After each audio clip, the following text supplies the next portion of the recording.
Hai, kembali lagi dengan saya Putri Natalia Situmorang. Pada video kali ini saya akan membahas tentang jenis penelitian pra-eksperimen.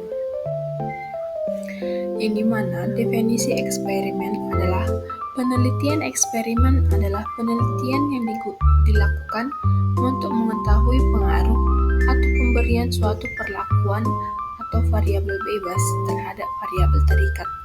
Kegiatan penelitian ini bertujuan untuk meneliti pengaruh variabel bebas dari suatu perlakuan tertentu terhadap variabel terikat atau gejala suatu kelompok tertentu dibandingkan dengan kelompok lain dengan menggunakan perlakuan yang berbeda.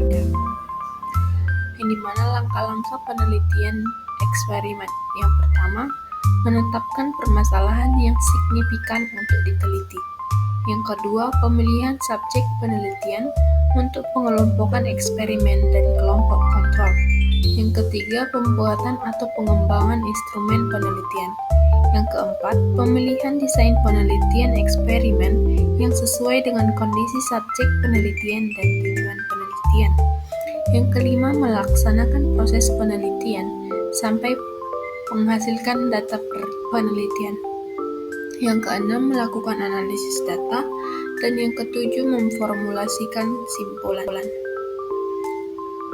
Kemudian yang pastinya ada kelebihan dan kekurangan pada suatu penelitian. Yang dimana kelebihan penelitian eksperimen ini yang pertama, tingkat kepercayaan untuk membuktikan ada tidaknya hubungan sebab akibat yang dihasilkan pada penelitian eksperimen lebih kuat atau bahkan paling kuat dibandingkan dengan penelitian non-eksperimental. Variabel yang terikat atau muncul dalam penelitian eksperimen hanya disebabkan oleh variabel bebas dan bukan oleh faktor-faktor lainnya. Yang kedua, kemampuan untuk memanipulasi secara satu atau lebih variabel guna memberikan treatment yang diinginkan peneliti benar-benar bisa dilakukan dengan baik. Nah, sedangkan kelemahannya, yang pertama, penelitian eksperimen sulit untuk digeneralisasikan dalam kehidupan sehari-hari. Hal ini disebabkan oleh kondisi penelitian eksperimen yang sangat sulit terkontrol, sehingga situasinya tidak seperti dalam kehidupan sehari-hari. Kedua, pelaksanaan penelitian eksperimen umumnya membutuhkan waktu yang relatif lebih lama. Yang ketiga, unethical. Penelitian eksperimen, sungguhan dan semu ada dampak kurang baik pada pengetahuan psikologis dan moral subjek akibat tidak diberikan perlakuan yang sama dengan kelompok eksperimen. Nah, proses penelitian eksperimen yang pertama, adanya masalah. Yang kedua, pemilihan subjek yang cukup untuk dibagi dalam kelompok eksperimen dan kelompok kontrol. Jadi, setelah dipilih subjeknya dibagi dua. Ada kelompok eksperimen dan kelompok kontrol. Yang ketiga, pembuatan dan pengembangan instrumen. Yang keempat, pemilihan desain penelitian. Yang kelima, pelaksanaan proses penelitian. Yang keenam, melakukan analisis data. Yang ketujuh, memformulasikan. Desain penelitian eksperimen. Pemilihan desain penelitian merupakan langkah penting dalam penelitian eksperimen karena akan menjadi panduan kerja dalam proses penelitian. Pemilihan desain penelitian eksperimen harus mempertimbangkan tujuan penelitian dan kondisi subjek penelitian. Rancangan penelitian pra-eksperimen. Pra-eksperimen belum disebut sebagai desain eksperimen karena adanya banyak hambatan untuk memperoleh hasil yang memadai. Oleh karena itu, desain pra-eksperimen ini tidak dianjurkan untuk dilakukan dalam penelitian. Desain yang dilakukan dengan jalan memberikan perlakuan kepada subjek tanpa adanya kelompok kontrol atau jika ada kelompok kontrol, tidak dilakukan pengendalian terhadap variabel yang lain secara signifikan berpengaruh secara teori maupun praktek. Berikut ada beberapa desain klasifikasi sebagai pra-eksperimental. Adalah eksperimen yang hanya memberikan satu kelompok dan tidak ada kelompok pembanding atau kontrol. Pelaksanaan penelitian kelompok eksperimen awal adalah kelompok tersebut diberikan tes awal atau pretest. Kemudian kelompok tersebut diberikan perlakuan atau eksperimen. Kemudian kelompok tersebut diberikan tes akhir atau post-test. Ciri-ciri utama desain penelitian ini yang pertama, rancangan dengan menggunakan eksperimen lemah mempunyai karakteristik A. Hanya satu kelompok atau kelompok eksperimental. Kedua, tidak ada kelompok kontrol. Yang termasuk dalam desain eksperimental adalah yang pertama, desain studi kasus sekali tes atau one-shot case study. Yang kedua, desain kelompok tunggal dengan pretest, perlakuan, kemudian post-test.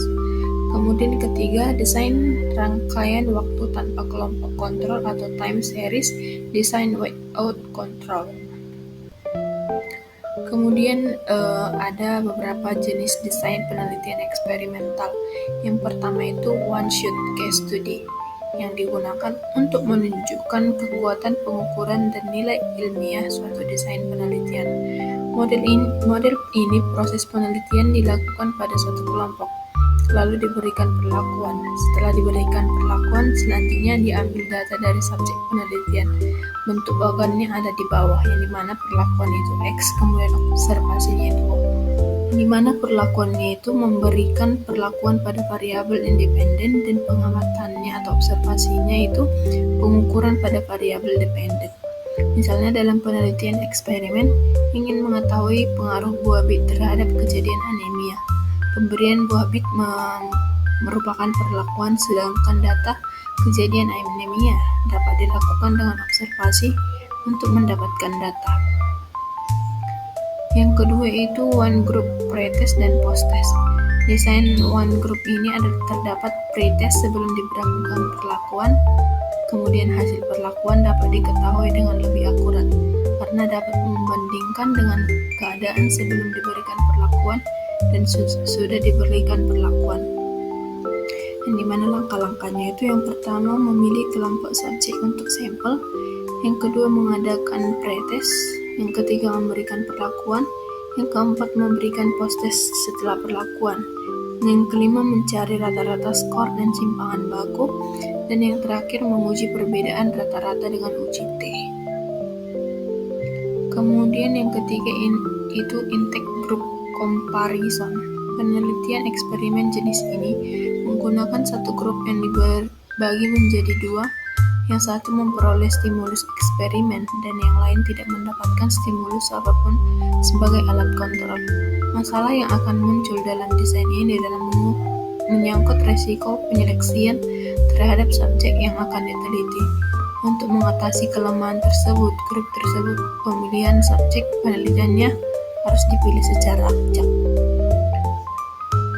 Di atas ada bagannya, yang dimana penjelasan bagan tersebut adalah satu grup dibagi menjadi dua kelompok, yaitu X.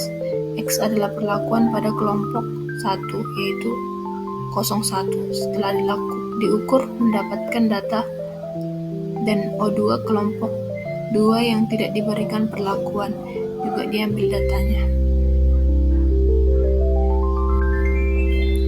Nah, kemudian kasus, dimana kasus yang pertama itu seorang peneliti menilai pengetahuan gizi siswa sebelum edukasi atau pretest, kemudian memberikan penyuluhan, lalu mengukur kembali pengetahuan setelah edukasi atau post-test pada kelompok yang sama. Desain penelitian tersebut adalah A. One-shot case study, B. One group pretest post-test, C. Intake group comparison, D. Cross-sectional. Jawabannya itu B. One group pretest dan post-test. Karena terdapat pretest, kemudian perlakuan dan post-test pada kelompok tersebut tanpa kelompok kontrol. Jadi dia tadi dilakukan pretest dulu, kemudian diberikan penyuluhan tentang edukasi itu, kemudian dites kembali atau post-test, sehingga jawabannya itu one group pretest dan post-test. Kemudian kasus yang kedua, peneliti memberikan jus bayam kepada responden selama 7 hari, kemudian hanya mengukur tekanan darah setelah perlakuan tanpa pretest dan tanpa kelompok kontrol. Desain penelitian tersebut adalah A. One shot case study, B. One group pre-test dan post-test, C. Intake group comparison, D. True experimental. Jawabannya A. One shot case study, karena peneliti hanya memberikan perlakuan, lalu dilakukan satu kali pengukuran setelah diberikan bayam tersebut. Kemudian soal yang ketiga, peneliti menggunakan dua kelas. Kelas pertama diberikan edukasi, sedangkan kelas kedua tidak. Setelah itu, kedua kelas diukur tingkat pengetahuannya. Desain penelitian tersebut adalah jawabannya itu B. Intake group comparison, karena menggunakan dua kelompok yang sudah ada, kemudian diberikan intervensi dan kontrol tanpa randomisasi. Jadi dipilih kelompok yang sudah ada, satu kelompok diberikan intervensi, satu kelompok sebagai kelompok kontrol, dan dipilih karena sudah ada tanpa melakukan sampel acak atau randomisasi. Jadi, adapun kesimpulan dari video ini yaitu penelitian eksperimen menguji pengaruh treatment atau variabel independen pada variabel dependen melalui intervensi langsung dengan ciri perlakuan kelompok kontrol dan replikasi untuk validitas tinggi. Proses mencakup penetapan masalah hingga analisis data. Unggul dalam membuktikan sebab akibat karena manipulasi variabel dan pengendalian faktor luar. Desain pre-eksperimen paling lemah seperti one shot case study, one group pre-test post-test, dan intake group comparison kurang kontrol dan rawan bias, tetapi berguna di pendidikan atau gizi. Analisis pakai descript atau t-test, Wilcoxon, dan lain-lain. Pemahaman desain dan uji tempat membuatnya tetap bermanfaat untuk evaluasi intervensi. Jadi sekian yang bisa saya sampaikan melalui video ini. Semoga melalui video ini dapat menambah wawasan kita bersama. Sekian yang bisa saya sampaikan. Saya ucapkan terima kasih. Bye-bye.